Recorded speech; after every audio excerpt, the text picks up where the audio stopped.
A paz esteja com você, com a sua casa e na sua vida, amado irmão e irmã que está acompanhando esse hangout ao vivo. Nós estamos aqui no Projeto Verdade Revelada, irmão Maxwell Rodrigues, para este tema importantíssimo, como anunciamos, um tema de vida ou morte. Quando e que sinal haverá para a fuga para os montes? É um estudo imperdível. Você, por favor, compartilhe nas redes sociais, vamos divulgar, vamos participar, que o Eterno te abençoe. Vou pedir para o irmão Maxwell orar conosco. Desde já, muito boa noite e sejam todos bem-vindos. E você que vai assistir esse vídeo depois. Vamos lá, então. Eterno nosso Criador, Criador dos céus e da terra, a ti pertence a honra, o poder e a majestade para todo sempre. E pertence simplesmente porque tu és digno. Nós nos achegamos a ti pelos méritos do teu Filho amado, o nosso Salvador, porque não temos méritos nenhum. E no nome do teu Filho amado, porque é o nome pelo qual importa que todos sejam salvos. Para, em primeiro lugar, te pedir o perdão dos nossos pecados e te suplicar por força para vencê-los todos os pecados e termos uma vida que agrada a ti, Eterno. Pois esse é o nosso único e exclusivo objetivo, te agradar. E nós te pedimos por este hangout, por este assunto tão importante que vamos tratar hoje, que é a hora da nossa fuga, né? E o que devemos fazer para que essa fuga seja bem sucedida. Nós te pedimos, ser conosco, nos conduz pela verdade, porque a verdade é tua, e somente tua que pode nos conduzir por toda a verdade. Abre nosso entendimento para entender esse assunto demasiado importante. Nós te pedimos, no nome do nosso Salvador, o Messias, Yahushua, o teu Filho amado, assim seja.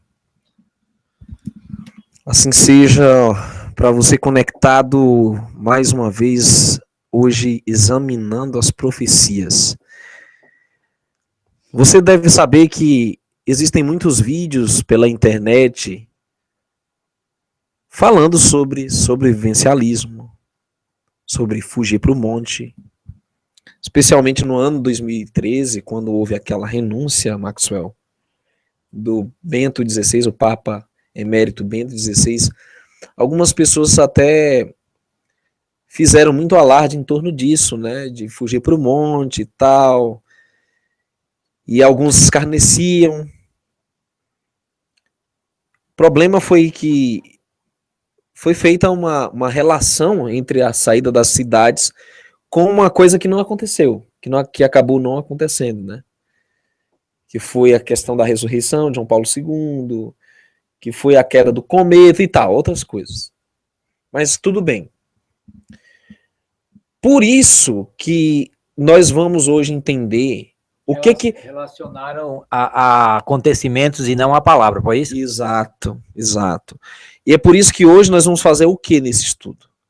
Nós vamos ver o que a Escritura de fato ensina em termos de momento, de tempo, em termos de a maneira de preparo, em termos de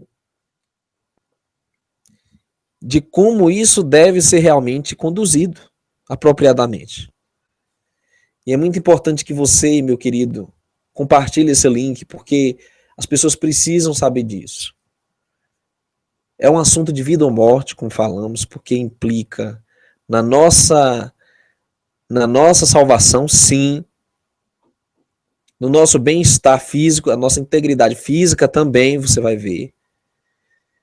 E tem uma implicação, digamos assim, fundamental na compreensão do fim, do estudo do fim, a escatologia, as profecias, e especialmente quando se fecha a porta da graça, quando se encerra a salvação, que inclusive essa semana uma irmã entrou em contato comigo, ela pediu que nós falássemos sobre isso, e a fim de esclarecer. Então, anota aí, vamos compartilhar o link e que o Eterno nos abençoe. A grande pergunta é, será que as Escrituras nos mandam ir para os montes? Será que existem textos nas Escrituras, irmão Maxwell, que respaldam a ideia de que o povo do Eterno, os remanescentes, haverão de sair dos grandes centros urbanos, das metrópoles, das cidades, e se refugiar em algum momento em montes e tal? Será que as Escrituras nos dão base para isso? Eu gostaria de começar com o primeiro texto e você vai ler para a gente. Vamos lá, então. E a gente sabe que no passado teve povo de Deus que se refugiou nas montanhas, né? Os valdenses foram um desses. Mas vamos lá.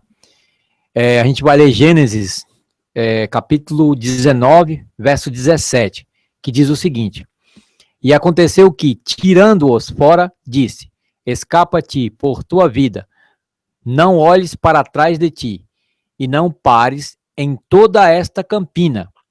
Escapa lá para o monte, para que não pereças. Então é muito claro aqui que na experiência de Sodoma e Gomorra, a qual o Messias comparou os nossos dias, quando ele disse assim será como foi nos dias de Ló, de Sodoma e Gomorra. Aí ele fala, escapa, o anjo falando para Ló, que ainda estava com a família, escapa lá para o monte. Mas por que para o monte? Não haviam outras cidades, não haviam vilarejos, não haviam outros povoados onde Ló poderia se estabelecer com a família? Mas o anjo instrui Ló a subir para o monte. Nós vamos ver depois nas escrituras que Ló não cumpriu essa ordem. E, pelo contrário, Ló praticou o incesto, né, foi embebedado pelas filhas, praticou incesto e deu origem a dois dos povos mais terríveis e sanguinários da história, que são os Moabitas e os Amonitas, que até hoje são inimigos de Israel, né, nos seus descendentes e tal, lá no Oriente Médio, né. Mas muito bem. Agora, nós temos esta ênfase em torno de fuga para os montes, especialmente na boca do Salvador. E não é só um texto, Maxwell. Nós vamos ver aí que nos tempos do Messias esta orientação foi dada. E vamos entender melhor. Vamos lá. Mateus 24, 16, que diz o seguinte: Então os que estiverem na Judéia, fujam para os montes. No sermão apocalíptico sobre o Monte das Oliveiras, o Messias diz: fujam para os montes. É muito importante considerar isso, porque o Messias estava se referindo a vários sinais nos últimos tempos aqui. Ele faz uma viagem no tempo entre a época em que os seus discípulos sofreriam nas mãos do Império Romano e na época em que seus discípulos sofreriam novamente na mão da essência romana, do poderio romano, nos últimos dias. Então, há muitas considerações, há muitas implicações, há muitos paralelos que nós podemos concluir entre o que ele fala para os seus discípulos na sua época e o que ele recomenda para nós, que estamos buscando ser seus discípulos nos últimos dias. E tem mais textos. Vamos lá.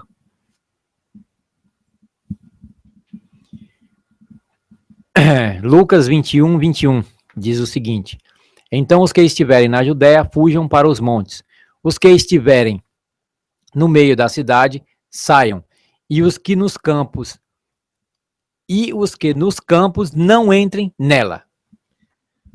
Aqui o Messias dá mais propriedade à instrução dele. Ele fala para fugir para os montes, fala que quem estiver na cidade, saia da cidade, e fala que quem estiver nos campos, não entrem nela. Não entrem aonde?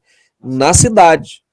A ênfase é muito, muito clara do Messias em torno do grande perigo de se situar, de se localizar na cidade, quando os eventos finais começassem a acontecer.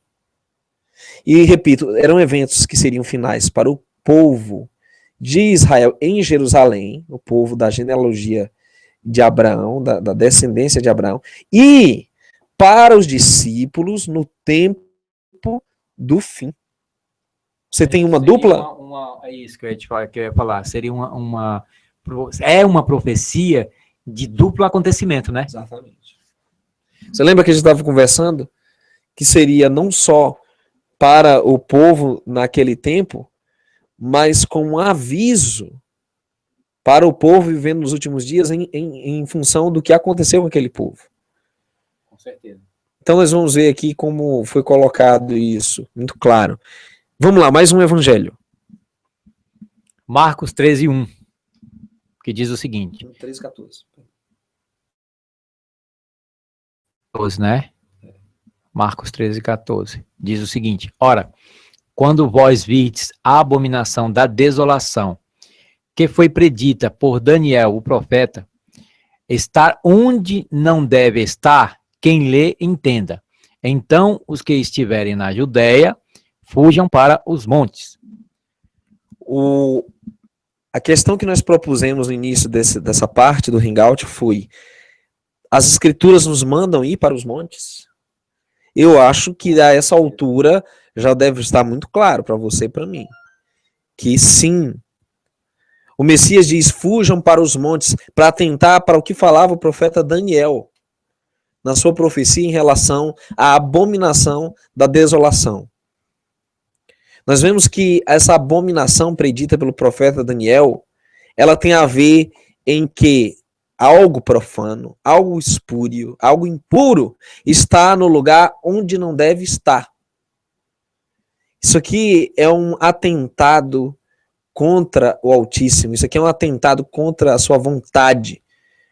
E quando fala dessa abominação da desolação, o profeta Daniel, ele explica com grande propriedade o que representaria essa abominação. E uma coisa interessante, irmão Neemias, a respeito disso, é que assim, é que há algumas pessoas, ou muitas pessoas, que dizem: mas o Eterno vai me livrar onde eu estiver. O Eterno tem poder para livrar onde você estiver? Tem. Mas o que as Escrituras estão dizendo? Fujam para os montes. O que o Messias falou? Quem me ama, escuta as minhas palavras e as pratica. Então, se está nas Escrituras, é porque a gente tem que obedecer, né? E o que a gente tem que, eu, né, falo por mim, nesse tempo decisivo que a gente está vivendo, a gente tem que se apegar muito às Escrituras, ler muito as Escrituras, ter muito as Escrituras gravadas na nossa mente, ou seja, no nosso coração, né? E automaticamente obedecê-las. O único mapa que a gente tem é as Escrituras Sagradas. Se a gente abandonar esse mapa, meu irmão, a gente vai ficar perdido. Aí você vê a imagem do Templo de Jerusalém. Você conhece o contexto inicial de Mateus 24, quando os discípulos estavam admirando aquele templo de mármore, que era o orgulho da nação, que era o centro da religião judaica. Um templo de mármore, durou 46 anos para ser construído. Um templo que era considerado inatingível, indestrutível. E os discípulos do Messias eram apegados àquele templo. E um templo que, diga assim de passagem, foi destruído, né? Porque esse aí já é o segundo templo. Exato. Esse aí não é o primeiro, não, o segundo já. Foi reconstruído por Zorobabel e reformado por Herodes. Isso mesmo.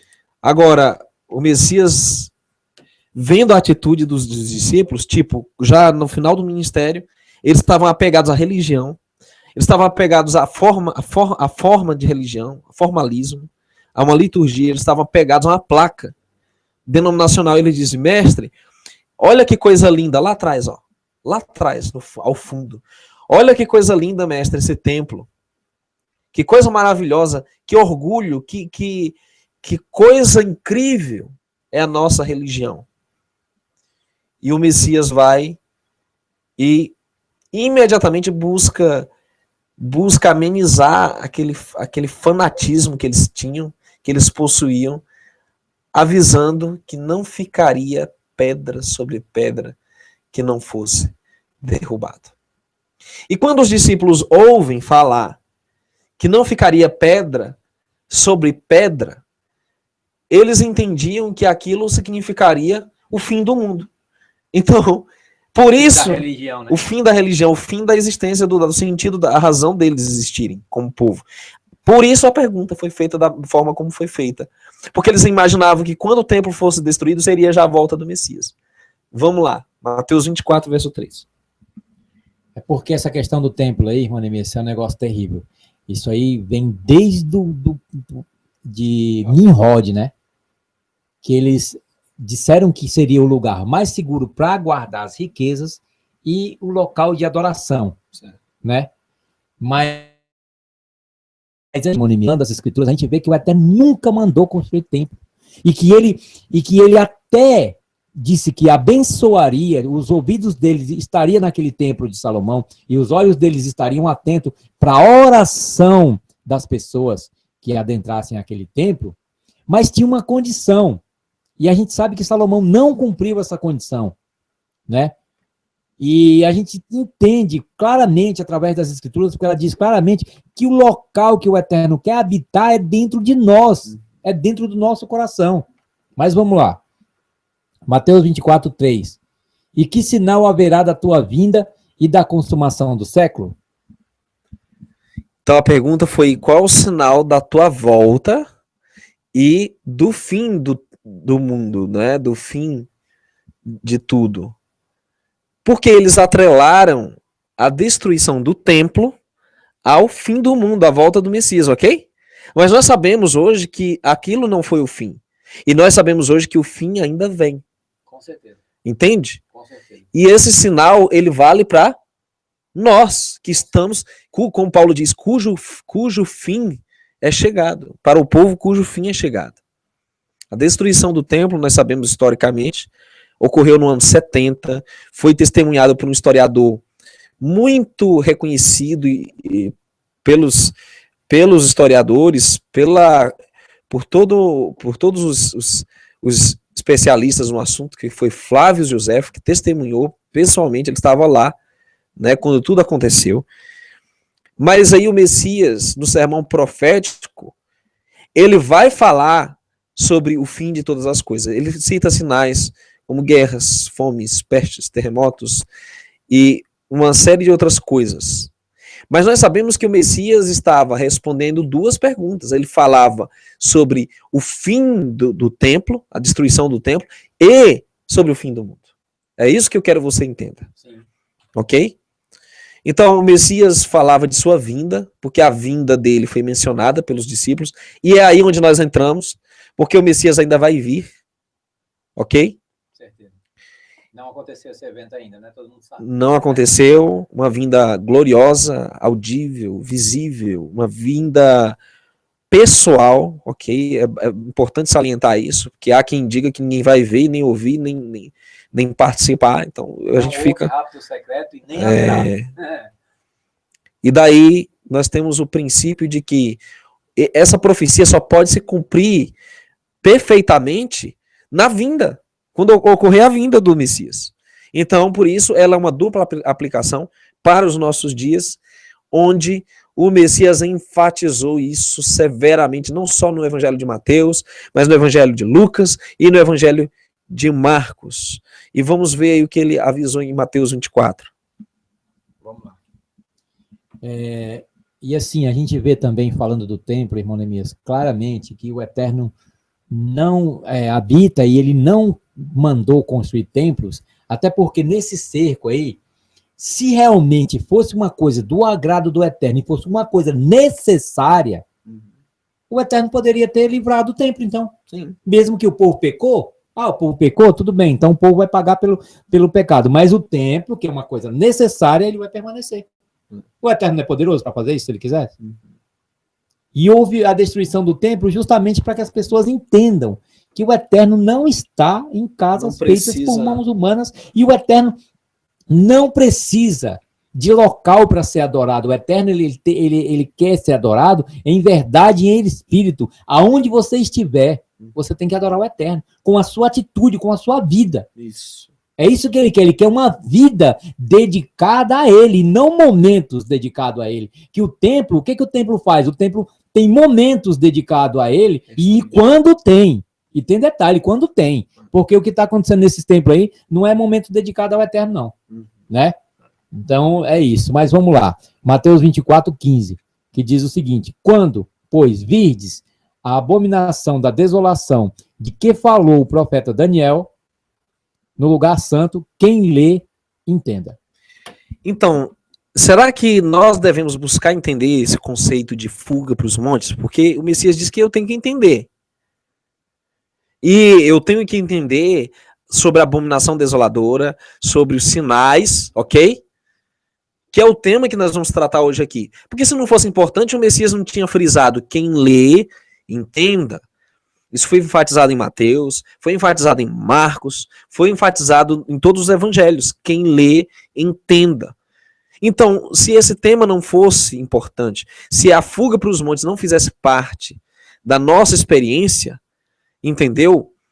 Então, nós teríamos uma contradição, nós teríamos algo inútil, falado pelo nosso Salvador, o que não é o caso. O que ele jamais desperdiçou palavras, jamais a sua palavra ela é invalidada, ela passa, pois ele disse, passarão os céus e a terra, minha palavra jamais passará.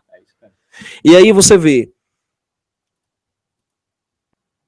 o aviso, os vários avisos que indicam que a urgência, que indicam uma situação atípica, todo um contexto diferente de tudo que esse planeta já viu. Vamos lá, Mateus 24:16. Então, os que estiverem na Judéia fujam para os montes. O que acontece, irmão Neemias? A gente precisa entender, assim, eu tenho entendido com o estudo das Escrituras, que o que eu tenho que fazer é obedecer às Escrituras. Se a Escritura manda, eu não vou ficar, como é que eu posso te dizer, titubeando em outro pensamento. Eu tenho que obedecer, irmão Neemias, porque assim, se está escrito, é porque eu tenho que praticar. E aquilo que eu tenho que praticar, irmão Neemias, o Eterno não vai fazer por mim. Por quê? Porque ele deixou escrito para mim praticar.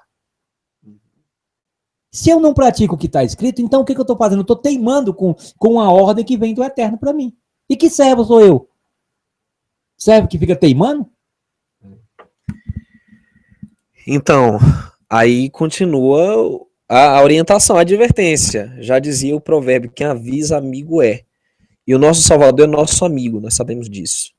Em Mateus 24:17 ainda continua as várias orientações em relação a isso. Quem estiver sobre o eirado, não desça a tirar da casa alguma coisa.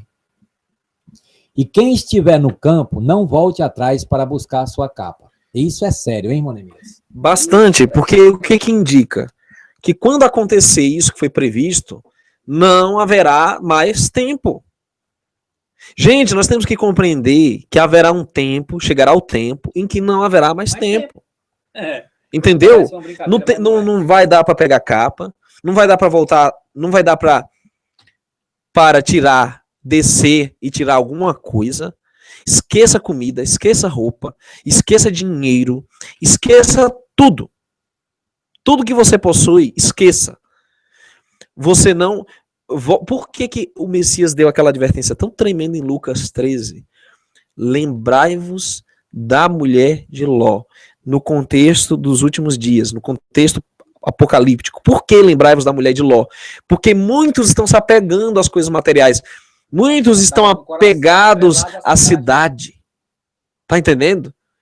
a todo o seu entretenimento, a todo o seu luxo, toda a sua ostentação, a toda a sua praticidade, a sua comodidade, ao seu burburinho, o seu barulho, as suas luzes, aos sons. A tudo que tem para enfeitiçar a pessoa na cidade, irmão Neemias. Agora, olha, uma coisa que eu tenho, que me chama bastante atenção nesse texto, é que se nós não temos tempo para voltar para buscar nada, que dirá para estudar as escrituras. Então, meu irmão, se você não estudar as escrituras agora, no dia que se chama hoje, vai chegar um tempo em que você não vai mais poder estudar. E aí, como é que você vai estar preparado para enfrentar essas dificuldades que virão? Então, o que eu acho incrível é o seguinte: muitas pessoas, quando veem hangouts como esse, acham que estão causando pânico, estão amedrontando. Pelo contrário, o que nós estamos... Está divertindo, né? Exato, e querendo amenizar um pânico e um desespero desnecessários quando acontecer. Porque o que está predito vai acontecer. Independente de eu crer ou não, de eu conseguir estar preparado ou não, ou você, o que a palavra diz vai se cumprir. E a gente, irmão Neemias, a gente não é juiz para julgar ninguém, nem nada. Mas é o seguinte, como que eu vou enfrentar situações que a palavra diz que são tempos como nunca se houve, se eu não estiver cheio da palavra? Como que eu vou ser preso e não vou me preocupar com o que eu vou dizer, porque o Espírito vai falar por mim, se eu não estiver cheio da palavra? Né? Então, eu fico pensando nessas coisas, irmão Neemias. E assim, o que eu tenho de prioridade na minha vida hoje é estudar as Escrituras, é me preparar. Agora, se as pessoas entendem que não requer uma preparação, aí é com elas e o eterno. Eu entendo que requer uma preparação total. E a gente vai ler mais um texto agora, Lucas 21, 20, que diz o seguinte: quando, porém, virdes Jerusalém sitiada de exércitos, sabei que está próxima a sua devastação. Esse é interessante.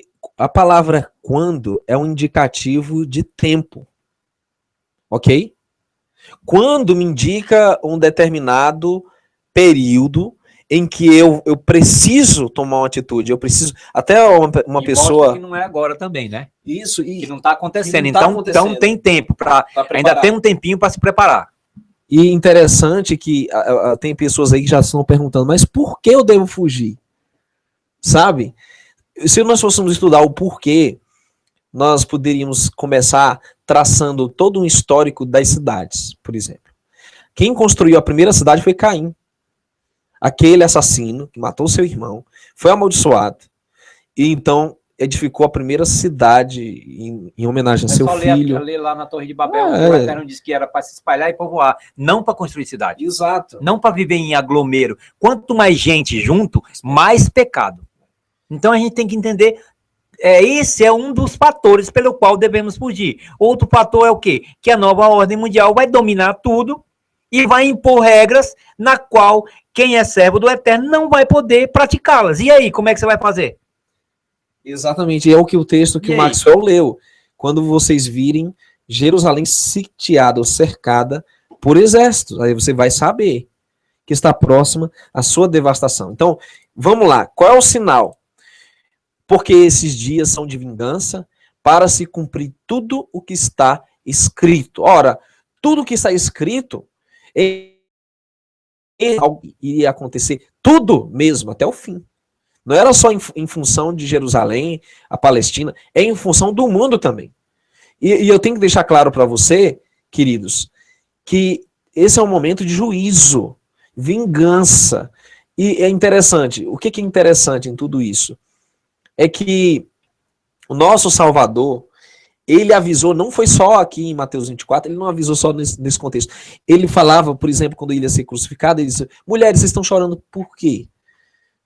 Não chorem por mim, chorem por vossos filhos. Ai das grávidas, ai das que amamentarem naquele dia, porque desejarão que a sua madre, seu ventre, fosse estéril. Ele antevendo várias vezes, dando vários sinais por meio dos seus avisos para eles, que ia ser um momento tal como nunca houve, que ia ser um momento de destruição. para aquele povo e nesse contexto profético para nós também nos últimos dias. E aqui ele explica um pouco naquele contexto. E para o nosso também. Vamos lá. Então, e a gente citou aqui 2 motivos, irmão Neemias, pelo qual nós devemos sair das grandes cidades, que é porque as grandes cidades são viveiros de pecados, e porque depois, quando eles já estão colocando leis que vão contra a palavra do Eterno, mas por enquanto não tem uma imposição, né, como uma pena de morte, né? Mas o principal motivo que a gente tem que entender pelo qual devemos sair das grandes cidades e fugir para os montes é porque está escrito na palavra. E a gente tem que ser obedientes. Se está escrito é porque é necessário que a gente saia. A gente não deve ficar teimando com a palavra. Lucas 21, 24, que diz o seguinte, olha um dos motivos aí. Cairão ao fio da espada e serão levados cativos para todas as nações. Isso aconteceu no cerco de Jerusalém. E até que os tempos dos gentios se completem, Jerusalém será pisada por eles. Agora que chegou um negócio muito interessante aqui. Agora sim, porque a plenitude do tempo dos gentios não se cumpriu no ano 70, na destruição de Jerusalém. Claro que não. Porque os gentios, e que nós vamos entender quem são esses gentios, Simboliza pagãos, né? Pagãos ou profanos, né? Continuaram pisoteando não só Jerusalém, a cidade, mas também tudo relacionado a Jerusalém, o povo, a fé, a cultura. Nós estamos falando de tudo relacionado ao povo judeu, tudo que eles criam, pisoteando a fé. Tudo relacionado ao Eterno. As escrituras, principalmente as escrituras, que são a base de tudo isso, que ainda haveria um tempo de se cumprir toda a plenitude desse tempo, a plenitude dessa profecia. E isso não cumpriu no ano 70, nós vamos ver. Porque o profeta Daniel, ele estende essa visão ainda para tempos longínquos. E nós vamos ver aqui no contexto dos últimos dias, e nós vamos entender como é que os gentios pisam Jerusalém, Daniel 8, verso 11 e 12. Vamos lá. Isso não se cumpriu no ano 70 e ainda não se cumpriu na sua plenitude, né?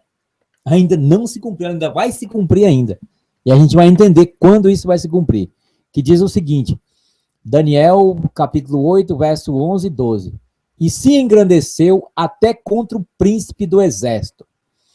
E por ele foi tirado o contínuo. E o lugar do santuário foi lançado por terra. E um exército foi dado contra o sacrifício contínuo, por causa da transgressão, e lançou a verdade por terra, e o fez e prosperou. Você vê nesse contexto que um poder se engrandece contra o príncipe do exército. Se você vê quem é o príncipe no contexto de Daniel, tanto no capítulo 8, o capítulo 9, não é? No capítulo 11, o príncipe é o Messias. Ele diz claramente, Messias o príncipe, tá? Em Daniel 8, ele diz claramente, Messias o príncipe. Então, é um ataque contra o Salvador, e essa que é a parte interessante, que diz que eles tiram o contínuo, e o lugar do santuário do contínuo foi lançado por terra. Por quê? O contínuo é o sacrifício, né?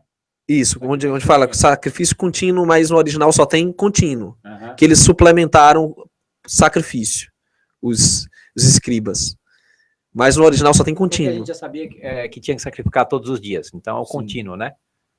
Não, mas no original é só contínuo. Não, sim, entendeu? Por conta de ser todos os dias, botaram o contínuo, né? Só o contínuo. Isso. Porque é todos os dias. Diário. Isso. Contínua. Isso. E o lugar do seu santuário foi lançado por terra. Então nós estamos falando aqui, quando fala de santuário, uma outra palavra é templo. Ok? Templo. Aí diz, e um exército foi dado contra o contínuo por causa da transgressão. Agora, interessante, como que um exército, estamos falando de poder militar aqui, é entregue contra esse contínuo, ou seja, uma represália militar contra esse contínuo, digamos que a gente não saiba o que é, nós sabemos que é um termo, está se tratando aqui de algo espiritual. Mas aí, esse contínuo, ele existe por causa da transgressão. Então, o contínuo é algo bom ou ruim? Aí, no caso, ruim, né? Ruim. Ruim Porque o contínuo subsiste só por causa da transgressão. transgressão. Então, entenda, nós temos aqui um poder militar, nós temos esse contínuo que subsiste por causa de transgressão, ou seja, ele ataca os mandamentos do Altíssimo, porque transgressão é tudo que quebra a lei do Pai, os mandamentos dele, e juntamente com todas essas abominações ocorrendo, ele lança a verdade por terra e o fez e o prosperou. Mas Maxwell Rodrigues, que verdades esse poder lança por terra que o Messias nos ensinou? As Escrituras Sagradas, claro. Em detalhes, que princípios, que fé que ele ensinou para nós, que foi lançada por terra, que foi pervertido, que foi usurpado. Que ele é o nosso sumo pastor, que o templo somos nós, morada do seu Espírito, que os seus mandamentos vigoram ainda. Foi justamente a renovação da aliança, né? Ele renovou a aliança e ajustou algumas coisas que estavam erradas, mas não por conta do Eterno jamais, por conta do povo, que o povo se desviaram dos propósitos do Eterno. E esse negócio de templo, eu volto a dizer, o Eterno nunca mandou construir templo, o Eterno mandou construir o santuário, mandou construir o tabernáculo. O tabernáculo. Por que ele mandou construir o tabernáculo? Porque era modelo do celestial, no qual o nosso sumo sacerdote intercede por nós. Né, irmão? Muito bem, exato. E lançou a verdade por terra de que o santuário é o celestial. E que o pastor, ou o guia, né, o cabeça, é o Messias. Entende? Foi uma série de coisas. Foi um ataque contra o príncipe do exército. Exato. Foi um ataque contra ele e contra aquilo que ele nos ensinou, que ele nos deixou, né? Adorar espírito. Pois é. Então aí observe o sinal. Tanto para os judeus naquele tempo, quanto... E só para a gente falar mais uma outra coisinha a respeito desse ataque que eles fizeram, é que o Messias deixou uma liderança, irmão Neemias, não uma liderança de mandar em ninguém, de botar fardos em ninguém, mas uma liderança de servidão. Tá entendendo? Porque ele mesmo disse que o Filho do Homem não veio para ser servido, mas para servir e dar a vida em resgate de muitos. Então, como que a gente lidera alguém? Lidera entre aspas. É dando exemplo. Tá entendendo? É sendo o exemplo para que as pessoas sigam. Assim como Paulo diz, sede meus imitadores, porque eu sou imitador de Cristo. Muito bem. Então, amados, primeiro, respondendo à proposição desse hangout. Qual sinal haverá para deixar de vez as grandes cidades? Não estou falando de preparar. Preparar é outra história. Eu estou falando de um último sinal. Tipo, você não pode... Última chance. O sinal que nós temos historicamente, profeticamente ensinalizado, é o ser militar. Quando houver uma ordem, uma espécie de ordem sendo imposta, com toque de recolher, lei marcial, estado de sítio, um governo ditatorial, tudo isso indicou que o tempo é chegado. E aqui nós vemos uma narração desse sinal, historicamente falando, por Eusébio, do que aconteceu para que o povo judeu, o povo Yahudim, soubesse quando seria o sinal para deixar Jerusalém. Depois do Messias.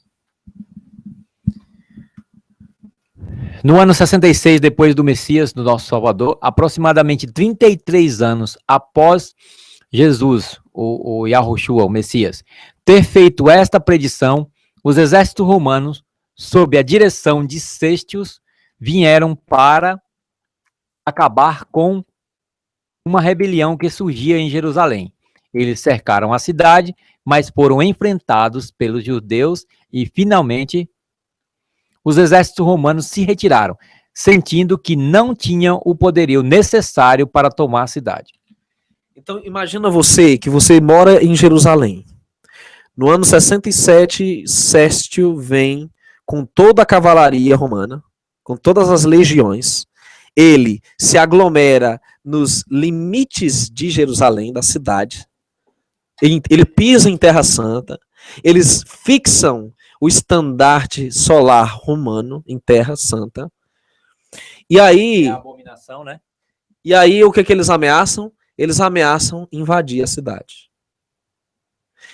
Esse cerco dura alguns dias, começa a faltar água, começa a faltar comida, toda a cidade de Jerusalém fica espantada, fica atônita com aquilo, e eles sabem que algo muito grande está para acontecer. Mas o que acontece? Porque eles não tinham a força militar suficiente para invadir naquele momento, eles não estavam com alimento suficiente, eles não estavam com estrutura, eles se retiram. Vão em Roma. E aí... Digamos que ele calculou mal, o Sestio calculou mal, né, a invasão, eles não vieram prevenidos. Mas assim, eu fico pensando, irmão Neemias, que isso foi um livramento do Eterno, né, para que foi, digamos assim, ó, pô, vou te dar uma última chance. Povo fiel, o povo que tinha temor, que ouviu as recomendações do Messias, que ouviu as recomendações dos apóstolos, que eles também repetiam a advertência, e tiveram temor, eles rapidamente deixaram Jerusalém.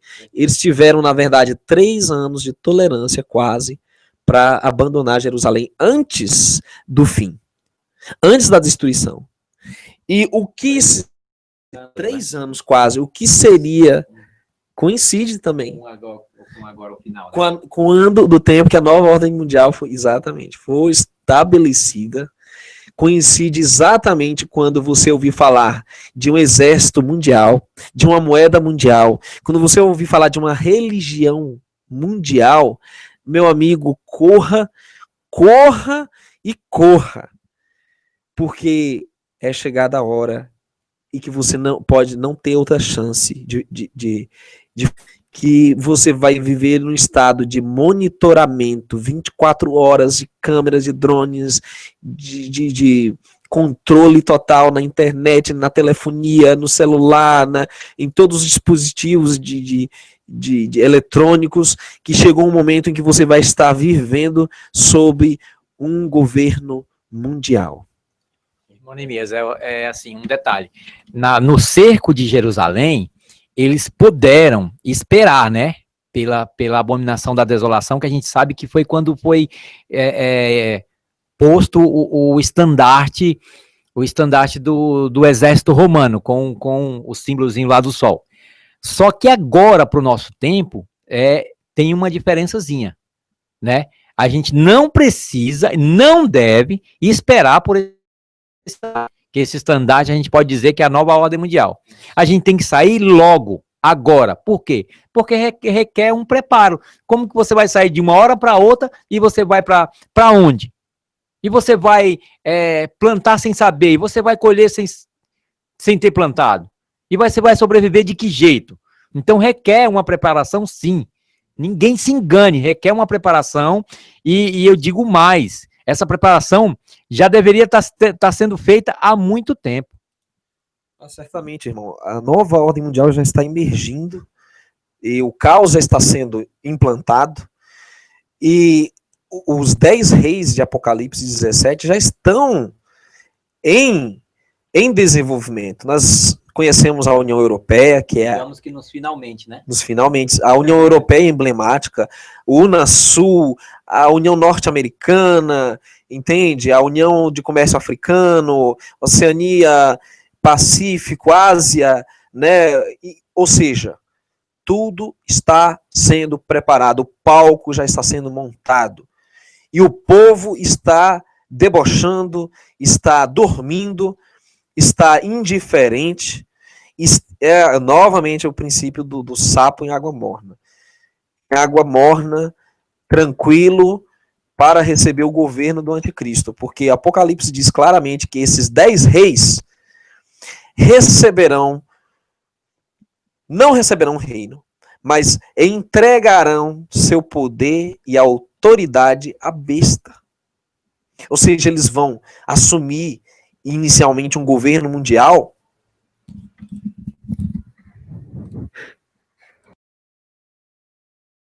eles vão assumir um governo mundial para quê? Para repassá-lo para a besta, o anticristo. Então, inicialmente... A ferida terminar de ser curada, né? Porque inicialmente, Maxwell, não é o anticristo que assume diretamente. São os 10 reis. Então o mundo vai dizer o quê? Bem, temos 10 representantes mundiais. Entende?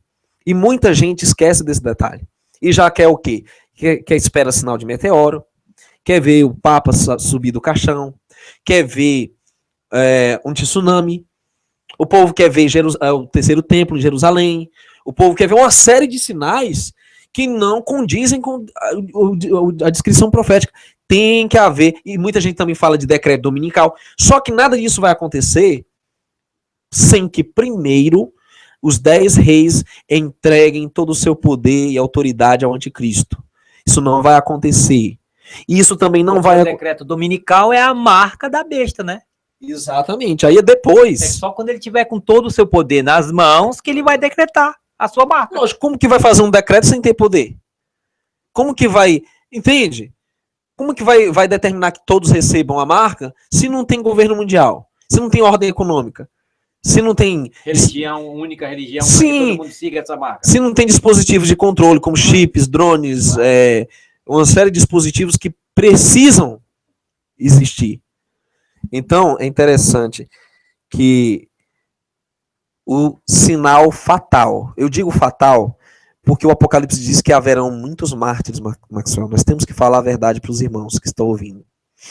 Que infelizmente, irmãos, a dura realidade é que quem não escapar do cerco inicial, quem não se der conta de que a nova ordem mundial foi estabelecida, de que nós estaremos vivendo no dia dos 10 reis, que vão finalmente receber um poder especial, uma autoridade para representar blocos econômicos espalhados pelo globo, são 10 ao todo, a Escritura diz, que infelizmente que os que não atentarem para isso, e quando houver a tal profanação do santo, e nós não estamos falando agora de uma profanação local e literal, como foi em Jerusalém, nós estamos falando de uma profanação global e espiritual, em forma de uma falsa adoração, uma lei de adoração mandatória, obrigatória. Uma afronta direta ao eterno. Direta. Profanando o mandamento claro do Altíssimo, do Criador, em torno daquilo que mais representa a sua autoridade. Ok? E nós estamos falando aqui de um decreto de adoração. Você adora o Criador em um determinado tempo, em um determinado dia. Nós estamos falando de um conflito terrível entre os mandamentos do Criador e os mandamentos das religiões, os mandamentos da tradição, os mandamentos do homem, como domingos e festas. Todas as festas pagãs, os mandamentos pagãos, todas as leis deles pagãs, como trindade, como idolatria, de adoração de imagens, como a profanação que eles fazem em torno dos nomes das pessoas dos santos, né? E tudo que diz respeito à adoração, entende? Dia de pai, dia de mãe, dia de finado, dia Halloween, que vai ter agora, né? Essa abominação, Natal, Ano Novo, a Páscoa pagã, Quaresma, o Carnaval. Então, tudo isso é um preparo para a marca, para que quem faz parte desse sistema, ele já está marcado. Ele já vai estar incluso na marca. Pôr um chip, ele ser monitorado, ele ser policiado no estado policial vai ser natural. Agora, a título do que aconteceu para quem ficou em Jerusalém até o ano 70, nós temos uma narração histórica sobre como foi o grande momento em que Jerusalém foi destruída, a destruição no ano 70. Vamos lá, então. Diz o seguinte: Tito não queria destruir o grande templo, porém a defesa obstinada dos rebeldes tornou inevitável o estrago. Só um instante, perdão, Maxwell. Deixa eu ver se eu entendi. A princípio, Tito não ia destruir e tal, ele não queria, né? Talvez pelo ouro que houvesse, né? Os artigos caros, preciosos que haviam lá. Mas nós vemos que houve uma frente de defesa. A princípio, eu penso por motivo deles usarem para outros fins, né? Para os deuses pagãos podia ser também. Já também. Que era tão bonito, tão, né? Mas aqui a defesa não era só em torno da cidade. Nós aprendemos historicamente que haviam pessoas que ficaram em Jerusalém para defender o quê? O templo. Os templos centristas, né? Esse pessoal aí. Então, o que isso nos ensina? Que nos últimos dias, muitas pessoas permanecerão nas grandes cidades, nos centros urbanos, em função da sua denominação, das suas igrejas, dos seus templos. O apego ao templo vai fazer com que eles fiquem para defender o que é seu, para defender a instituição, para defender as riquezas acumuladas pelo sistema, para defender as suas instituições hospitalares, educacionais, defenderem suas instituições filantrópicas, que seja qual for o nome. Irmão Neemias? E não é assim, quando a gente fala em defesa do templo, não é só o templo físico, não. É o templo e tudo que nele há. O seu andamento de culto, a sua liderança, né? Porque, assim, o que eu entendo, irmão Neemias e irmãos que estão ouvindo aqui, é que as pessoas, elas têm o templo como uma moleta, como é que eu posso me expressar com relação a isso? Eles têm o templo como um intermediário entre eles e Deus. O meio de salvação. Quando que a gente sabe plenamente, à luz das Escrituras, que a gente só tem um mediador, que é o nosso Salvador. E o nosso Salvador, ele não mandou construir templo jamais. Então as pessoas precisam ler as Escrituras e entender que, principalmente os templos de agora, foi implantado por Constantino, irmão Neemias.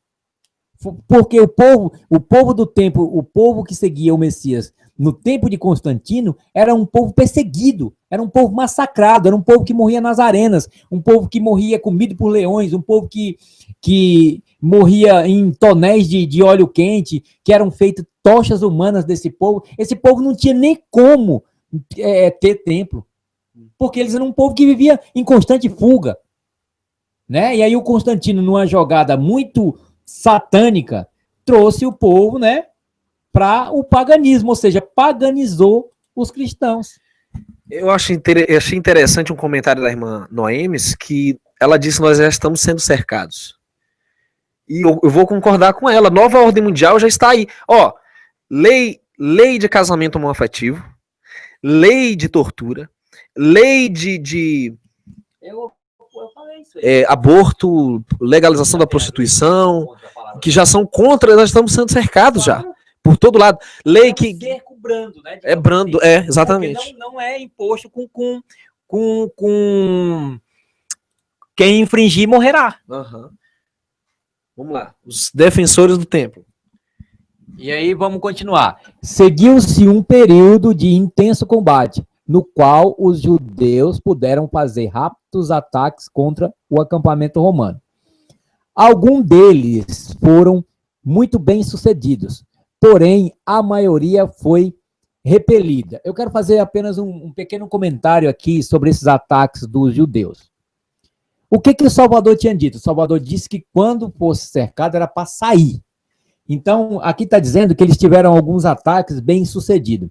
E aí a gente pode pensar, será que foi o Eterno que estava com eles? Eu acredito que não, irmão Neemias. Aliás, eu tenho certeza que não, porque eles estavam em desobediência à palavra do Eterno. Então é isso que a gente precisa entender, que a gente precisa estar em obediência à palavra do Eterno, para que o Eterno esteja conosco. Eles tiveram alguns ataques bem-sucedidos, porque esse povo já era calejado de tanta conflito, digamos assim, né?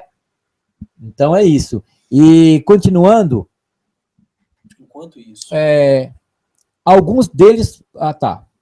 Enquanto isso, os romanos lentamente avançavam através do templo. Olha que ironia, através do templo. e até a cavalaria lutou desmontada para apoiar a infantaria. Muito bem, então claramente eles estavam lá defendendo sobretudo a sua religião, o seu templo, a sua placa, a sua denominação, entende? A sua panelinha. E eu acho incrível como pessoas hoje, elas brigam, não é pelo Messias, elas não brigam pela palavra, elas brigam por placa, por denominações, por liderança humana. É muito triste ver que o povo não aprende nem com os erros do passado. E aí você vê o resultado triste que ocorreu. Agora eu vou dizer uma coisa para você, irmã Neemias. O povo briga por denominação e o povo faz questão de dizer que eu sou de tal denominação. Eu não vou tirar a culpa do povo, né? Porque o povo tem que examinar as escrituras, né? Mas assim, a liderança, irmão Neemias, é terrível com relação a isso aí. Eles são igualmente, a gente pode, não vou dizer igualmente, mas eles são muito parecidos com o que Roma fazia, com o que o Papa fazia, né? Se você não está aqui dentro, você está sem salvação. Se você não está aqui dentro, você não é abençoado pelo Eterno. Se você não está aqui dentro, você não é parte do povo do Eterno. Tá entendendo? Então, quer dizer, eles amedrontam as pessoas, eles coagem as pessoas para estarem dentro de um sistema que está contra a palavra do Eterno, irmão Neemias. Tá entendendo? Vamos lá. E tem mais.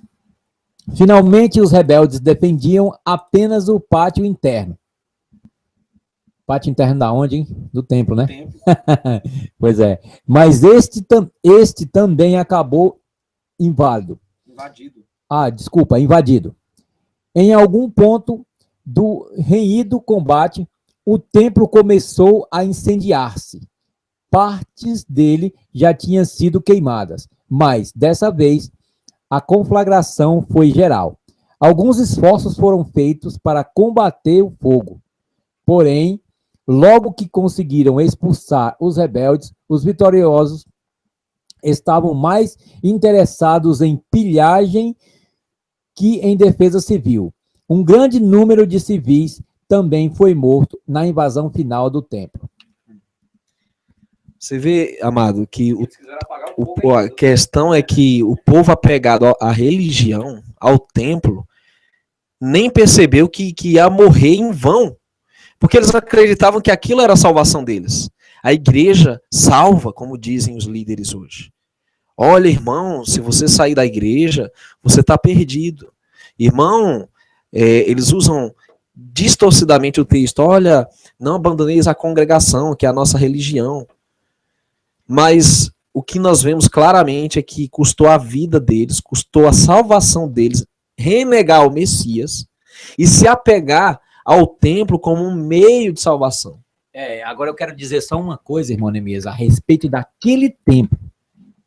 Aquele povo que defendia aquele templo não tinha entendido, né, que o sacrifício perfeito já tinha vindo e não quiseram seguir o Messias, né? E aí ainda tem uma pequena desculpa ainda para aquele povo, porque aquele povo tinha o templo como lugar de sacrifício, de remissão dos pecados. E hoje em dia? Né? Eu faço essa pergunta para o povo. E hoje em dia? Bem lembrado, bem lembrado. Agora, nós vemos aí... Ainda tem uma desculpinha para eles daquele tempo, né? Agora, por dia de hoje eu quero saber qual é a desculpa. Agora, a única parte da cidade que ainda estava em mãos judaicas era a cidade antiga, Maxwell. A qual... Leia aí para mim, por favor. A qual os romanos tinham acesso através do templo consumido. Não admitindo negociar, Tito ordenou um assalto e começou a construir rampas novamente. Quando estavam prontas, os defensores estavam morrendo de fome e desmoralizados. O assalto final foi algo como um anticlímax, com grande parte dos defensores se dispersando antes que os romanos pudessem alcançá-los. Agora eles quiseram dar fuga, né? Quando já estava tarde. Vários líderes judeus importantes foram capturados e a rebelião mais ou menos chegou ao fim. Tito reuniu suas tropas e homenageou-as com honrarias. Em seguida, inspecionou a região, realizou várias cerimônias e colocou o selo da conquista da Judéia. Finalmente retornou à Itália, haja vista a história recente. Houve alguns que esperavam que ele pudesse tentar tomar o trono. Ao invés disso, Tito e seu pai, Vespasiano, conduziram juntos um desfile triunfal em comemoração à vitória deles na Judéia. O ponto alto do evento foi a execução formal por estrangulamento de Simão Bar Giora. Esse aí era o líder, né, da rebelião judeia, né? Isso nos indica também que haverá uma frente de resistência até contra a nova ordem mundial, ok? Não é que todo mundo vai aceitar de bandeja, mas que vai haver uma resistência, mas em vão. Porque o Messias não nos mandou pegar em armas, o Messias não nos mandou fazer frente de militares, mas o Messias nos orientou a fugir. Nossa especialidade deve ser em fuga, deve ser em sobrevivência. Nossa especialidade deve ser em viver em meio à natureza, uma vida simples, uma vida saudável, uma vida campestre. É essa a recomendação que nós temos aqui nas Escrituras. Mas o quê? Vão haver métodos carnais para resistir à nova ordem mundial, para resistir ao governo do anticristo. Vai ter gente pegando em arma, vai ter gente utilizando aparatos militares, tecnologia militar, vai ter gente brigando e até, Maxwell, treinando artes marciais. Agora me veio, entende? Eu me lembrei agora de quando o nosso Messias foi ser capturado, que Pedro puxou a espada e passou na orelha do soldado Malco, né? O que o Messias fez? O Messias pegou, botou no lugar, né? Fez um milagre e disse para Pedro: Pedro, quem vive pela espada morrerá. Jamais o Eterno mandou a gente viver pela espada, né? Então a gente tem que fugir, né? E ele disse mais, que se ele quisesse, ele pediria ao Pai, que o Pai mandaria uma legião de anjos para tirar ele daquela condição. A mesma coisa, irmão Neemias, é conosco hoje em dia. Se o nosso Salvador falou para fugir, será que o Eterno não poderia nos livrar dessa situação? Mas o que está escrito? Está escrito para a gente fugir. Não está escrito para a gente esperar, não está escrito para a gente combater, está escrito para a gente fugir, né? E se ele mandou a gente fugir, os desobedientes, irmão Neemias, vai pagar muito caro. Tá entendendo? É isso que eu vejo claramente à luz das Escrituras, é isso. Não tem como conter um exército global. Isso aí é meninice. Só o Eterno. Isso é meninice. Mas se o Eterno mandou sair, ele não vai ser com você se você ficar teimando. É lógico. E aí onde entra a questão muito séria, que é muito simples. Embora vão haver bons irmãos e sinceros na última hora que ainda vão estar nas cidades, o problema todo vai ter que pagar com a vida. Eles vão pagar com a vida. As guilhotinas vão funcionar, vão trabalhar ativamente. O Apocalipse diz, na visão de João, que viu muitas pessoas que foram decapitadas por testemunho e amor ao Messias e que não receberam a marca da besta. Entende? Você vê isso claramente em Apocalipse 20, verso 4. Agora, nos tempos do Messias, a orientação foi dada. Não só, eu repito, não só foi no contexto do cerco e da destruição de Jerusalém, mas Mateus 24 abrange o fim dos séculos. Como no contexto inicial de Mateus 24, você estabelece esse ponto de vista. Abrange todo o tempo, até o fim. E que orientação o Messias nos deu, meu irmão? Mais uma vez, mais um texto em torno do que devemos fazer, que cuidados devemos ter. E diz o seguinte, Mateus 24, 20, diz: e orai para que a vossa fuga não aconteça no inverno e nem no sábado. E esse negócio do inverno aí é que me chama a atenção, irmão Neemias, porque a gente entende claramente, se a gente vê o inverno, a gente já sabe que é um tempo difícil, né? Que a gente tem que se agasalhar muito, que tem várias dificuldades do inverno. Mas, lendo as Escrituras, a gente entende claramente que as Escrituras chama o inverno de tempos difíceis. E as escrituras dizem que vão ser tempos como nunca se houve. Então a gente vai esperar pelo inverno para fugir? É interessante porque o Messias falou isso aí no ano 31, ok? Na nossa era. Ano em que ele foi crucificado. A destruição de Jerusalém só ocorreria no ano 70. Então você tem quantos anos aí? 39 anos. 31 com 39, 70. Não. 31 com 39, 70. Pode ficar tranquilo. 29. Não, rapaz, 39. Pode ficar tranquilo. 31 com 30. Com 39, 70. Fique tranquilo. Não.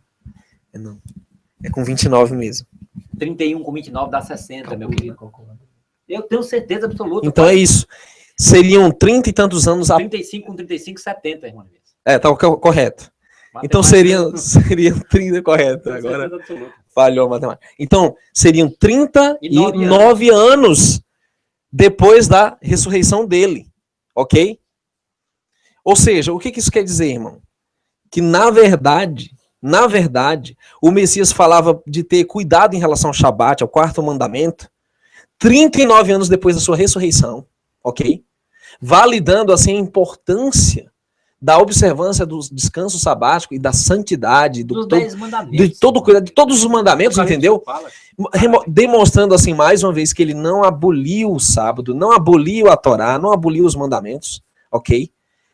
Demonstrando que haveria de ter um zelo e um cuidado especial em torno de não transgredir esse mandamento. Que o Salvador poderia abolir algo que é a sombra dele, digamos assim? Era o que anunciava ele. Como é que ele vai... Ele iria estar meio que se abolindo, porque anunciava a vinda dele. Tá entendendo? Jamais ele iria abolir, não faz sentido, é aquilo que a gente conversa, né? As coisas têm que ter lógica, tem que ter sentido. Exatamente. Aí você observa, nem no inverno, nem no sábado. No inverno é inóspito. Não há tempo, não há condições. O sábado, porque é o descanso, você está desprevenido, você está despreparado, você não vai ter condição de desempenhar uma fuga, aonde entra a questão espiritual, falando do inverno, né, Maxwell? A gente conversava cedo, que as escrituras elas nos dão dicas e mais dicas de como se preparar, e da necessidade de se preparar, da preparação. Vamos ler aqui um texto que fala muito sobre isso aí, né? Que diz o seguinte, tá em Provérbios 30, no verso 25, que diz o seguinte: as formigas não são um povo forte, todavia, no verão, preparam a sua comida. Ou seja, as formigas são precavidas, então, né? São prudentes. Não. Elas preparam no tempo em que elas têm mais facilidade, para quando chegar a dificuldade, elas já estarem preparadas.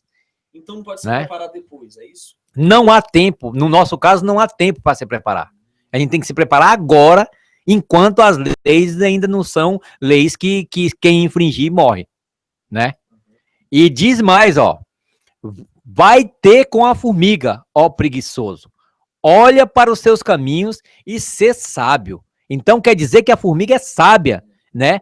E tá dizendo aqui, ó, quando fala de preguiçoso, claro que a gente entende, né, que a pessoa precisa trabalhar enquanto há tempo, também, mas isso aí também implica, irmão Neemias, em quem quer esperar só pelo eterno. Ah, só o eterno vai me livrar, o eterno vai me dar, vai me alimentar, vai me dar tudo. Ou seja, não é bem assim não. Se fosse assim, as escrituras diziam, ó, fica quietinho aí fica quietinho aí que eu vou fazer tudo por ti. Mas se você lê as escrituras repetidamente, o eterno, ele tem uma parte que é confiada ao homem, que só ele pode fazer. Só o homem pode escolher, só o homem pode usar a força de vontade. Ele diz, esforça-te, tem de bom ânimo. Eu estarei contigo, eu te ajudarei, eu te fortalecerei, mas esforça-te. Tem uma parte que nós temos que fazer, clamar. Tem uma parte que nós temos que fazer, é se preparar, é se precaver, é se prevenir. E aqui a formiga é o exemplo disso. Porque eu não vejo, Maxwell, formiga esperando por outra formiga. Eu não vejo formiga acomodada. Eu não vejo formiga esperando no Criador somente, sabe? Pelo contrário, irmão Neemias, eu tenho uma coisa para falar aqui sobre a formiga, que uma vez eu estava sentado numa praça e eu fiquei observando aquele formigueiro ali, rapaz. Você vê que coisa interessante. Eu vi a formiguinha pegando a folhinha, levando até a metade do caminho, passando para outra formiga. A outra formiga subindo, porque era um formigueirinho que era aqueles formigueiro que é uma montanhazinha, subindo, e a outra estava lá na boca já esperando para descer com a folhinha. Então, quer dizer, a formiga trabalha em equipe. Elas são altamente unidas, irmão Neemias. Tá entendendo? Incrível. Temos que aprender muito com a formiga, viu? Em termos de sobrevivência. Tem, com certeza. Em termos de precaução. Agora, é incrível. E dá coragem de trabalhar, viu? Porque elas trabalham sem parar. Exatamente. O Messias disse algo muito interessante e se refere ao nosso tempo. Eu vos disse agora, antes que aconteça, para que quando acontecer, vós acrediteis. Quando o Messias avisou que havia um cerco, era para eles terem crido. Quando o Messias nos diz hoje que vai haver um tempo de estado de sítio, de cerco militar, nova ordem mundial, lei marcial, governo único, moeda única, quando o Messias avisa de uma igreja única, falsos profetas, com falsos cristos se unindo para enganar, se possível, os próprios eleitos, quando nós temos todos esses anúncios, meu irmão, tá entendendo? Aqui tá falando claramente, eu falei para que quando vocês virem... Isso aí é uma prova do amor dele, né? Sim. Avisando a gente antes que aconteça. Não, e nós estamos vendo diante de nós a ONU, Obama, Papa Francisco, Agenda 21, COP 21, a tal da Agenda 2030, quer dizer, tudo acontecendo diante dos nossos olhos e o povo com brincadeira, o povo escarnecendo, o povo titubeando, o povo sem fé, o povo na verdade está desprezando a palavra. E aí, o que vai acontecer, meus irmãos? O que pode vir a acontecer? Paulo diz a Timóteo. 2 Timóteo 4:21 diz o seguinte: procura vir antes do inverno, ou seja, do tempo difícil. Paulo estava para ser morto por Nero. 2 Timóteo foi uma das últimas cartas. Então ele disse: Timóteo, vem logo, porque eu já estou para morrer. Vem logo, porque tu vai tentar vir e não vai dar tempo. Não vai haver tempo para plantar, não vai haver tempo para achar refúgio, não vai haver tempo para ter um abrigo, não vai haver tempo para nada, Timóteo. Você não vai saber nem para onde correr, você vai ficar mais perdido do que cego em tiroteio. Mais perdido do que cachorro em dia de mudança. Por quê? Não tinha jeito. Não ia dar tempo, irmão. O cara deixar para a última hora o que ele pode fazer hoje. E a escritura é muito clara, que tem que haver uma preparação, que tem uma parte que só eu e você podemos fazer. Até na salvação, quando se trata de buscar, quando se trata de querer, o Criador não pode fazer por nós. Sabe, tem pessoas que não querem ouvir hangouts como esse, que não querem saber das escrituras. O Criador vai forçar essas pessoas? O Criador vai obrigar? Vai contra o livre-arbítrio? Não vai. Entende? Com relação a essa situação, né? Eu tenho um conhecido meu que ele dizia assim, que o Eterno, ele é educado, ele bate na porta. Agora, o diabo não, o diabo é o contrário. Ele entra arrombando a porta e com 2 pés no peito, é verdade. Então, irmão Neemias, é assim, vem o convite para estudar as escrituras. A pessoa recusa. Agora, ligar a televisão na novela, ligar a televisão num monte de coisa, a pessoa tá lá enfeitiçada com aquelas porcarias. Né? Você tá entendendo? Então, o preparo é o dia que se chama hoje. E claro que a gente sabe que haverá coisas que só o Eterno vai poder fazer por nós. Mas aquilo que nós temos que fazer, nós temos que fazer. Parece uma brincadeira, mas não é. Me chamava muita atenção quando eu ia aos templos, irmão Neemias, e que eles falavam, o Eterno vai fazer isso, vai fazer aquilo, vai fazer isso, vai fazer aquilo. Lia só o texto em que o Eterno dizia que ia fazer as coisas. Aí eu chegava em casa, ia ler o restante do texto, dizia, se você fizer isso, fizer aquilo, o Eterno vai fazer isso. Então sempre teve uma condição, sempre teve uma parte do ser humano, né, que o povo chama de ação e reação, né? Pois é. Sempre teve a nossa parte. Então não vai ser agora na reta final que a gente vai ficar de braço cruzado esperando que o Eterno faça tudo. Não é assim. O que cabe a nós fazer, nós vamos fazer. Agora, aquilo que nós não podemos fazer, aí nós temos que aguardar no nosso Criador maravilhoso, que tenha compaixão de nós, né? E para mais um texto, Amós 4, verso 12, que diz o seguinte: portanto, assim te farei, ó Israel, e porque isso te farei, prepara-te, de novo, prepara-te, ó Israel, para te encontrares com o teu Deus, ou seja, para encontrares com o Criador, né? E eu passo agora para o irmão Neemias. O povo espera por um arrebatamento secreto, o povo não quer se preparar, o povo não quer estudar as profecias, o povo não quer se inteirar dos acontecimentos atuais, o povo não quer nada. E ainda assim espera ser levado, ser salvo, e cheio de privilégios, quer comer o melhor da terra, quer desfrutar de ostentação, de luxo, de glórias e honras humanas. Mas no pior tempo, né, irmão Neemias? No pior, Laodiceia, né? Pior igreja. Quer esperar a maior recompensa, ou seja, a maior recompensa de Laodiceia, mas quer esperar uma recompensa sem fazer nada.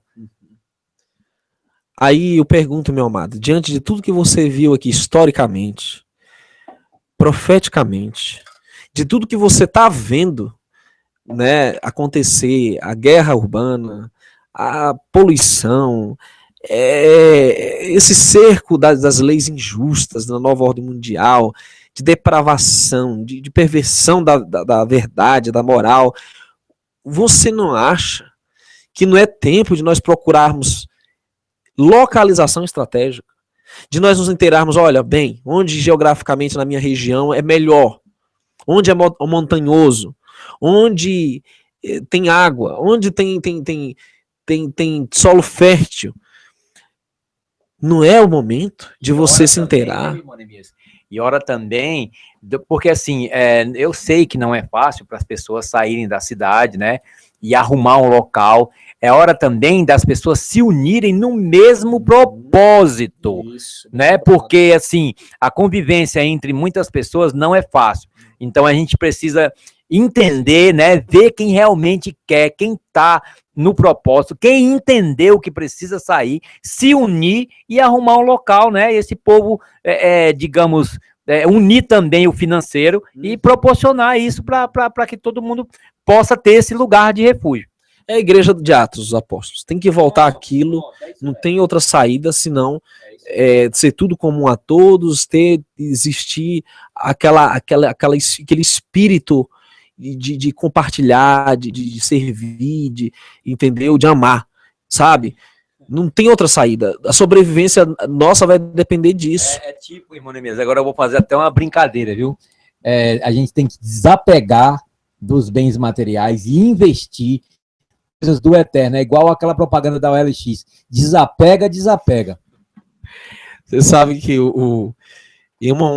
a gente precisa buscar referências. Uma casa no campo, é lógico que eu preciso ter um local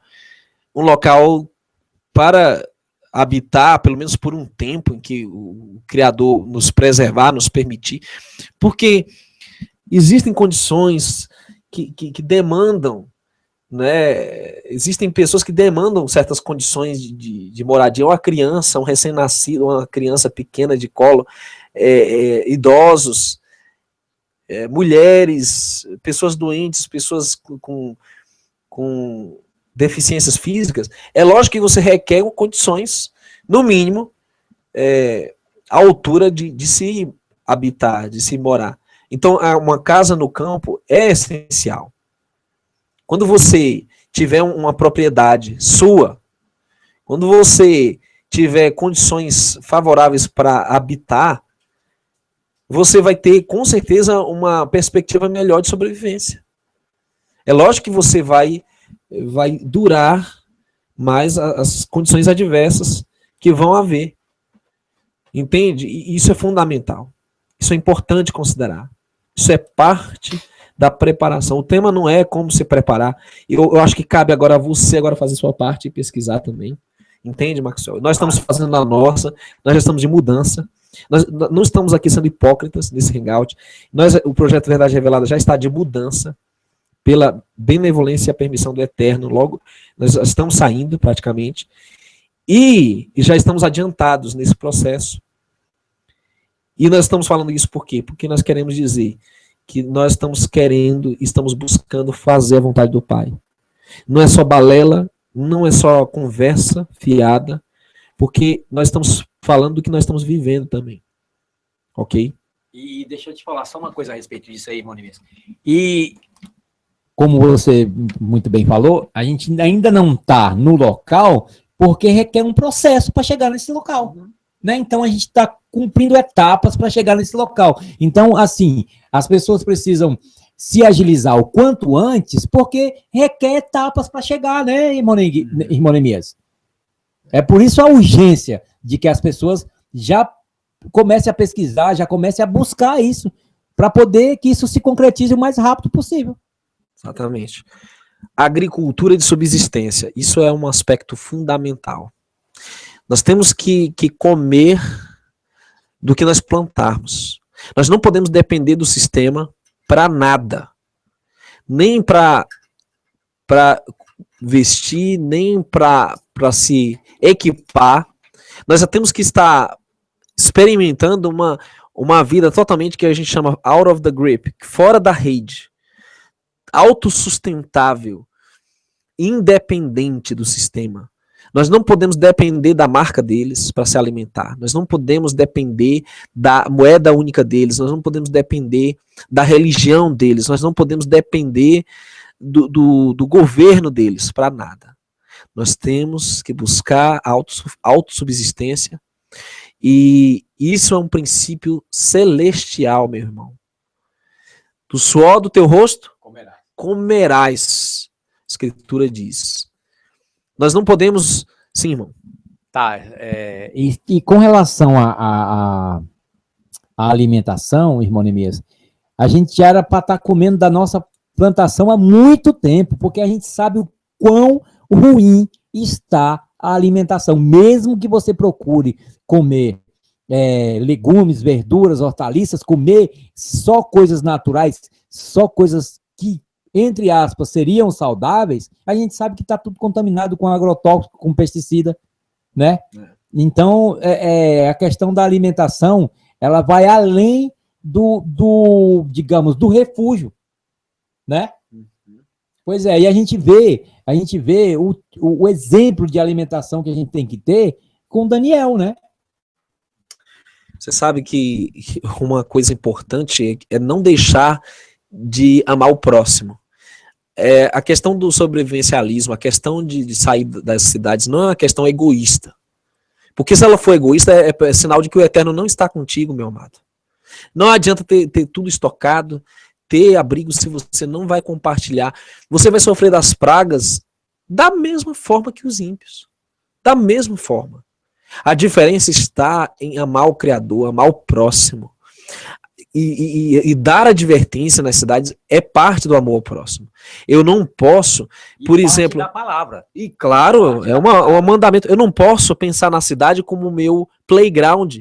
Vou lá me divertir. Não, a cidade está com os dias contados. A gente pode até fazer uma plaquinha no refúgio apontando para a cidade da destruição. Sabe? A plaquinha Sodoma, cidade da destruição.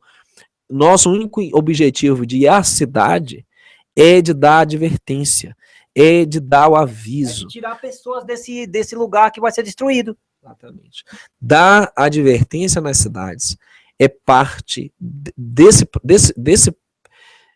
processo, porque muitos querem viver uma vida egoísta, uma vida independente, uma vida totalmente alienada do outro, do próximo, e isso está errado, meu amado. Quem está com esse intuito egoísta vai perecer. Entende? O egoísmo, ele gera morte. Se você cortar qualquer membro do seu corpo e não houver irrigação de sangue, não houver circulação entre todos os órgãos, em todo o sistema, ele morre sozinho. Seja uma orelha, seja um nariz, seja uma mão, entende? Seja um pé, você precisa do corpo. É isso que Paulo fala no quesito de congregar. Você está com irmãos que têm o mesmo intuito, que têm a mesma comunhão, têm o mesmo propósito. É importante. Ajudar, sobretudo, esses irmãos. Não só esperar ser servido, não só esperar ser ministrado, mas você ministrar, você servir, você amar, você ajudar, entende? Comungar, sabe? Eu vejo hoje, irmão Maxon, uma desunião muito grande entre o povo. Irmão brigando por causa de cor, brigando por causa de disse-me-disse, de fofoca, brigando por causa de orgulho, de ego, sabe, de tanta bobagem, que quando chegar a hora mesmo, esse povo já pode dizer que esse povo vai estar despreparado se continuar assim. Entende? Então, amados, caráter de conhecer a palavra, amar o Salvador, amar o irmão, sabe? Nós estamos falando tudo isso aqui porque a gente está buscando também. Não quer dizer que a gente não tenha cometido erros, não quer dizer que a gente não venha a cometer, mas eu acho muito importante a gente prezar por isso, né? Buscar a paz com todos, tanto quanto possível. Depois eu quero... sim. E eu quero falar uma coisa a respeito do refúgio, né, digamos assim, que algumas pessoas, elas têm a mentalidade que vai para um lugar santo, né? Uhum. E não é o lugar que é santo, é quem está no lugar que tem que ser santo, né? Quem faz o lugar é quem está no lugar, né? E é isso que eu gostaria de falar. Muito bem, bem lembrado. Não é o templo físico, é o templo espiritual, o templo humano, né, irmão? É incrível, irmãos, porque... se espelhar em outros irmãos. O único que a gente pode se espelhar é o nosso Salvador. A gente tem que olhar para dentro da gente e procurar se melhorar cada dia mais, né? E deixar de olhar para o irmão. Se você vê que o irmão está numa coisa errada, você vai lá e fala para ele, irmão, isso não é do eterno, o que você acha? Isso, isso é contrário às escrituras. Aí, se o irmão não quer obedecer, aí já é outra história. Aí ele vai sofrer as consequências. Irmão Maxwell, diante de tudo que foi visto, foi falado, que o Espírito do Pai nos impressionou hoje, quando será o momento ideal de deixar as cidades? O dia que se chama hoje. Quer dizer que agora já é o momento, né? Então nós já podemos começar a se movimentar, já podemos buscar. Porque é hora, meus amados, de preparo. É hora de sair. Eu já comprei algumas coisas que vão ser necessárias, né? Para minha ida ao campo. E assim, as pessoas precisam se preparar o mais rápido possível. Parte dessa preparação, como falamos, é o espírito dos discípulos do Messias. Aquele Messias que ensinou a repartir, a doar-se, que ensinou a amar. E amar não só de palavras, amar com a própria vida. Entregar, estar disposto a morrer. E aqui tem um desafio para vocês, meus amados. Uma família que está passando necessidade. Está faltando comida em casa. E eles não têm ninguém. Eles não têm ninguém com quem contar, Maxwell. Eles precisam de nossa ajuda. Você que recebeu o seu salário. Agora, Imonemias, que você falou desse negócio de amar de palavras, né? Amar de palavras é um amor de teoria. Isso não funciona, não. Tem que ser o amor de prática mesmo. Igual o Messias falou, quem me ama, escuta as minhas palavras e as pratica. E até tem um ditado que o povo gosta de dizer, né? O inferno está cheio de boas intenções. E nós podemos dizer, e o céu está cheio de boas ações. Verdade. Maravilha, bem lembrado, irmão Maxwell, tremendo. Eu aprendi muito hoje com o pai, com os irmãos, e eu sei que vocês também, amados, eu peço, olha, você não é obrigado a fazer nada que a gente fala, você não é obrigado a aceitar o que a gente diz. Você deve fazer como os bereanos, deve ir às escrituras e pedir que o Eterno te revele qual que é o plano dele para a tua vida, qual que é a vontade dele, e que ele fale ao teu coração e que ele te mostre. Porque ao meu coração ele já falou. Eu, pessoalmente, eu tenho sido impressionado a sair de Babilônia, a sair do sistema por livre e espontânea vontade no ano de 2008, quando queriam me dar cargos, não tive confusão com nenhum irmão, não fui obrigado por ninguém, não fui coagido, eu saí porque o Eterno me chamou de lá para fazer esse trabalho que nós estamos aqui hoje, junto com que já saíram também, e muitos de vocês que já estão postando coisinha que está crescendo na horta, no quintal de casa, e eu louvo o Eterno pela vida de vocês que já estão nessa experiência. Eu tenho curtido as publicações, eu tenho incentivado e quero logo também estar nesse nível, entendeu? De estar dependendo só do Eterno e que o Eterno te abençoe, meu amado, que ele esteja contigo, que ele te abra as portas. Passei a conta aí para quem possa ajudar essa família passando necessidade. Não é, irmão João Neto, é do Rio de Janeiro essa família, tá? Pois é, meu querido. Mas tá aí a conta, ok? E essa família não é daqui, a conta da família, tá? Vocês vão poder ajudar alguém. E eu sempre lembro da promessa do Criador, que é tremenda. Nos Salmos, aquele que ajuda o pobre empresta ao Criador, e ele se lembra dele no dia da adversidade, no dia da tribulação, no dia da angústia. Maravilha. Tremendo, irmão, olha aqui, que estudo tremendo. Vamos orar? Vamos orar. Eterno, nós somos indignos, nós somos demasiado infiéis para receber tanto do teu amor, Pai. Tanta da tua benevolência, dos teus avisos, da tua admoestação, Pai, porque tu ama e castiga e corrige todo aquele que tu castigas e tu corrige todo aquele que tu ama. E aqui estamos te agradecendo, Pai, porque a tua orientação é muito clara nas Escrituras, que nós precisamos seguir e nos dá força, nos dá também o querer, o efetuar, aumenta a nossa fé. Sei com esses preciosos irmãos que estão aqui, Pai, que ouviram tantas verdades hoje, mas que não haja uma congestão, que eles não desanimem ou que eles não se